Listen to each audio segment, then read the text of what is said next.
Hi guys, it's Spencer. Welcome to Sphinx Reads. Today I'll be doing the Choose Your Own Fantasy Adventure book tag.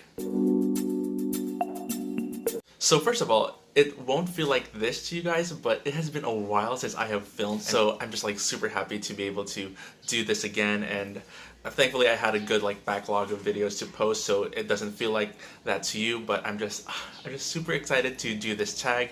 So I was actually tagged by Sarah from VoyageThroughWor, I think is the name of their channel, and I'm super excited to do this because in this tag there are multiple prompts for kind of you build your own cast for your own fantasy adventure. So I actually attempted to film this tag a few weeks back, and I tried to come up with whoever character pops in my head for each prompt, but I could not for the life of me think of any, so I just decided to go on Goodreads and look through all of my books and pick out characters from those books into my own fantasy adventure. And I went from having 0 answers to any of the prompts to having multiple answers for each of the prompts, so just bear with me. Okay, so the first prompt is Fantasy Twin. Name a character you can relate to on a personal level. Honestly, I have not yet met a character that I'm just that is so me. There are characters that I project myself into, even though we don't really have the same personality. I just feel like I could be in their shoes, you know what I mean? And for this I picked 3.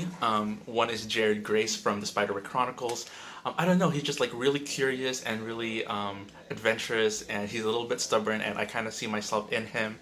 Another one is Louis Barneveld from the house.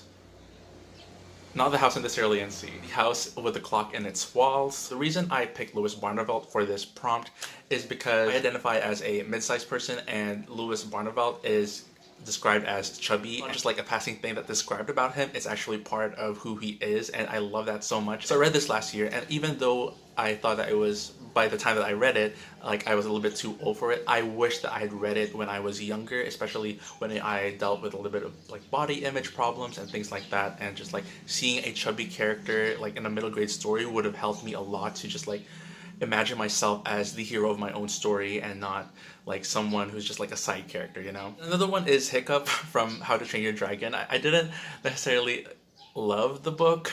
I do love the movie. You know, it's just the way Hiccup is super awkward. I just project myself onto him, even though we look nothing alike. And I have kind of a cheat because I've just finished watching Shadow and Bone, and oh my gosh, I love Kaz's character so much. And I don't know, even though I don't know, I feel like Kaz can represent the brooding side of me, because even though I may come off as super energetic and upbeat, I think I do have that side of me that's a little more brooding and very skeptical about everything.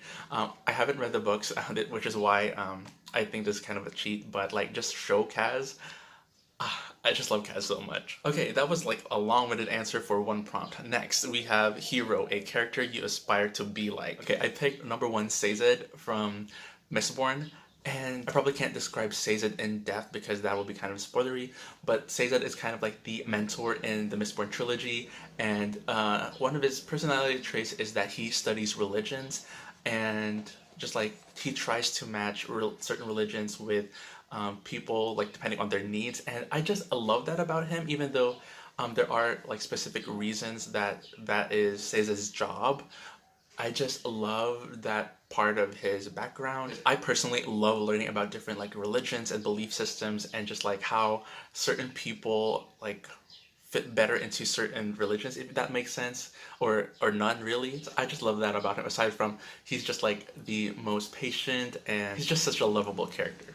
Another one is Elend from Mistborn also, and I love Elend because he's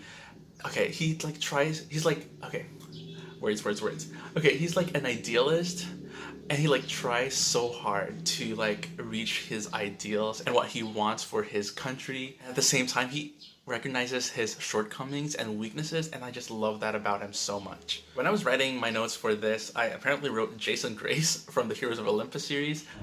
I have no memory of this place. Okay, Jason Grace is probably one of the least beloved characters in the entire Percy Jackson universe, just because I don't know, Jason Grace is just a little bit too bland and doesn't he really have much of a personality. But that said, Jason Grace is definitely the kind of person that I aspire to be like, just because he is he's very reliable, responsible, and well-grounded, that that's kind of part of why his character is the way he is. Like, he doesn't really change. There's not a huge story arc that he goes through, or I guess like character development, just because he's just rock solid, like reliable person. So I love that about him. The next one is champion. Choose a character to be your champion in a duel. And so, wow, I wrote so many answers to this. Okay, so I have three.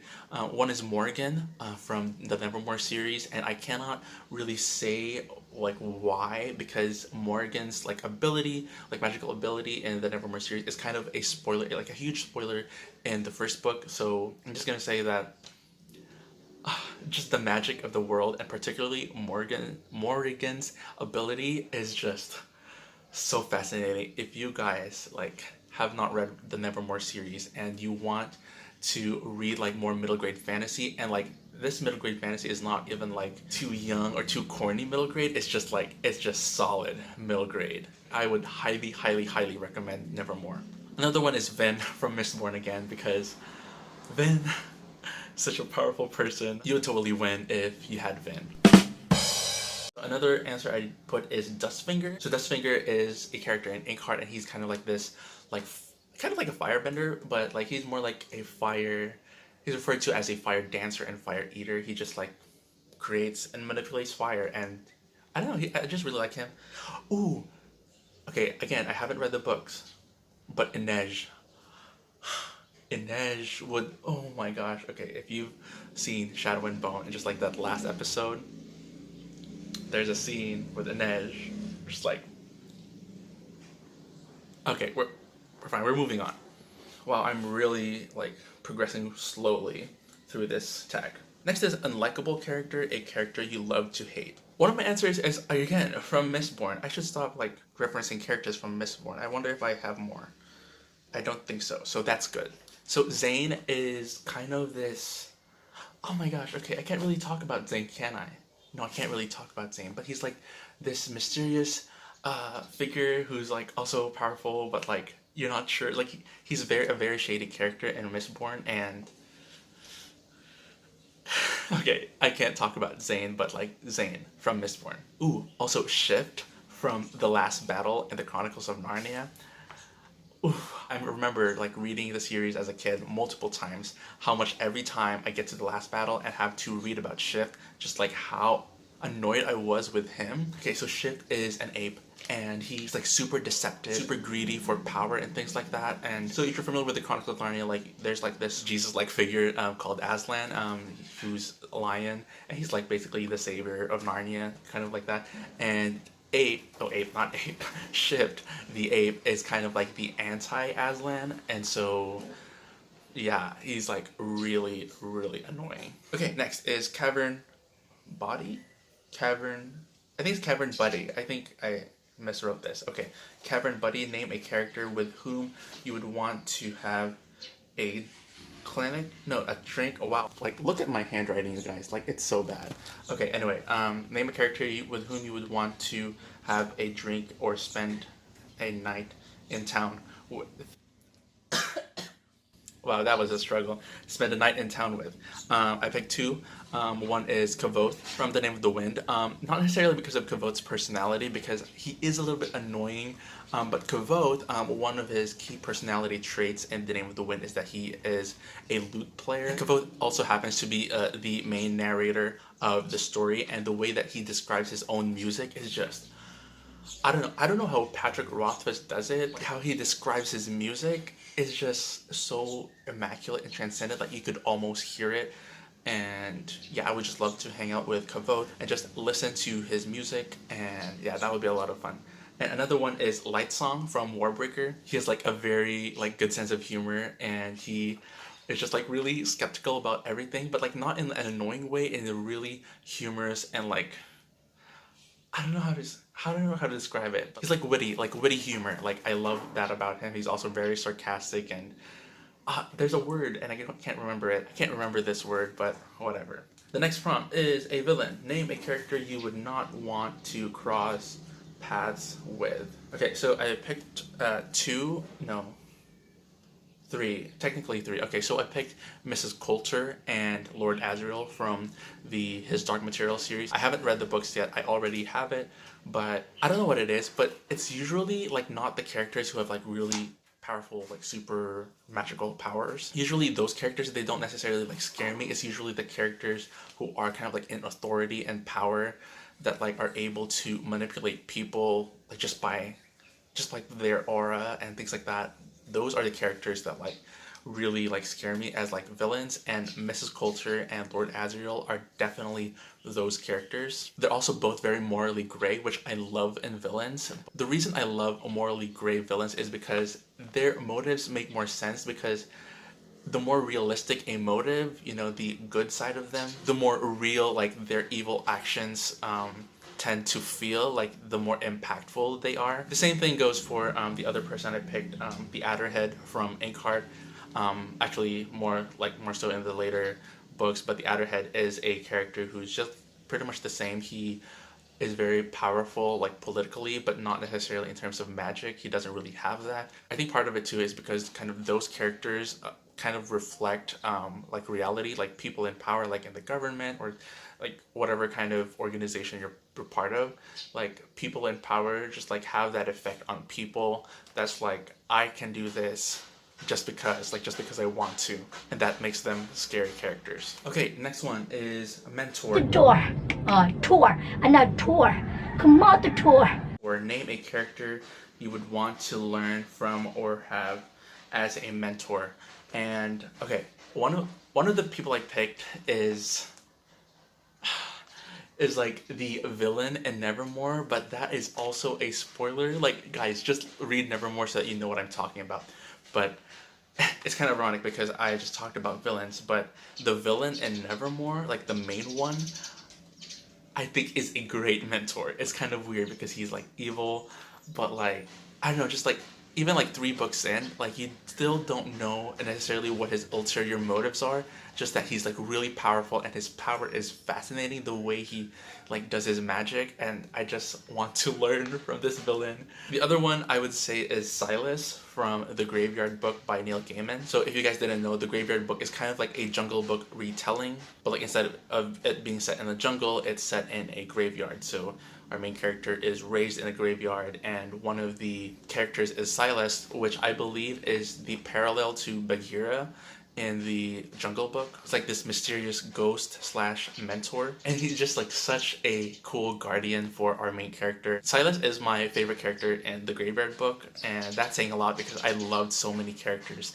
in that book. Okay, you're already hearing like random noises because the world is awake. Next we have Samwise. Name a character who you could trust or be your best friend. Okay, I have a few. 1. Keith Sensen from Keeper of the Lost Cities. If you guys haven't checked out my previous reviews for the books in the series, go check them out. I'll have them linked.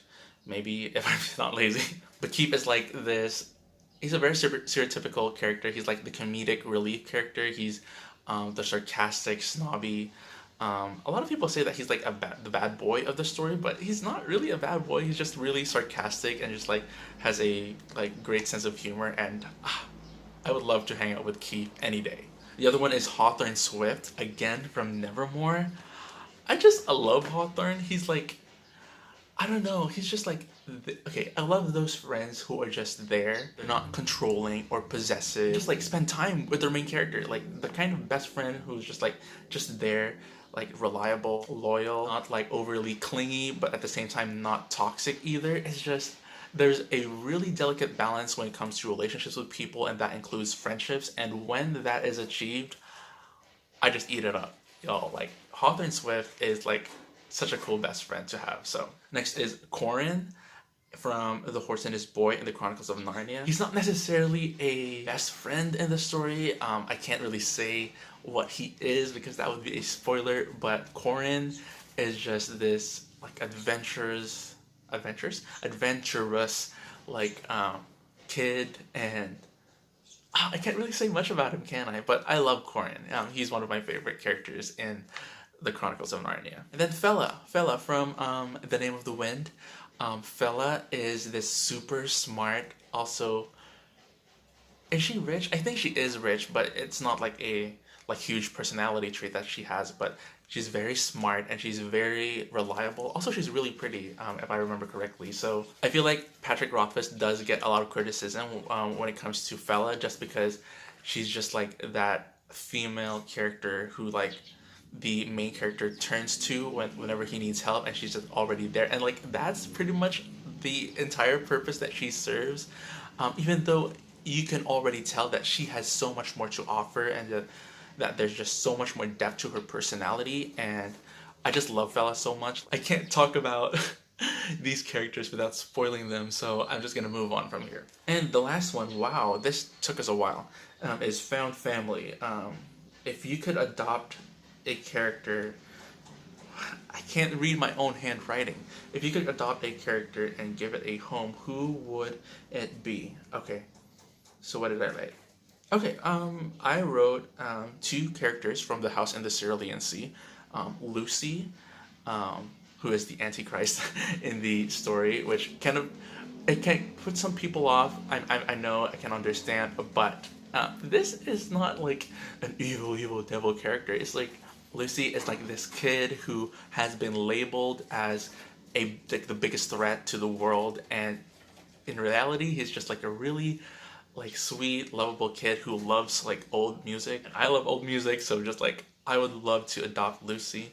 Then Chauncey is like this big green glob. All he wants to do in life is to be a bellhop, and he's just like such an adorable character, because like every opportunity he gets to do like bellhop things, he just takes it and just like wants to just serve you, and I would love to adopt Chauncey. The next one is Connor O'Malley, who is the main character in A Monster Calls. And I don't think I want to adopt him necessarily because like he's a particularly like lovable kid. It doesn't really show any like lovable personality traits, but just like the stuff that he goes through, I just want to be there for him and to support him like as he goes through like processing his grief. I would gladly adopt a Connor O'Malley into my life. Oh, well, since I've already cheated in some of the other prompts, I would also love to adopt Milo the goat from Shadow and Bone. Because reasons. So sorry about the lighting again, and also sorry about like the background noises that you've probably been hearing. Like I said before, like I just like to keep it real on my channel, because I just love to do this. I love talking about books. I love talking about book characters and just like all the bookish things, and I do not want to let my environment, community, circumstances to kind of hinder me from that. I'm not here for the views or anything. I just love doing this so much, and I'm so glad that I finally got to sit down again and do this and hang out with you guys. If you like are watching this, I'm so glad that you're watching this. Let's chat more in the comments. I would love to hear any of your answers to any of these prompts. But thank you guys so much for watching and hanging out with me here. If you like this video, please give it a thumbs up. And please forget to subscribe so that you can do it later, and have a great day.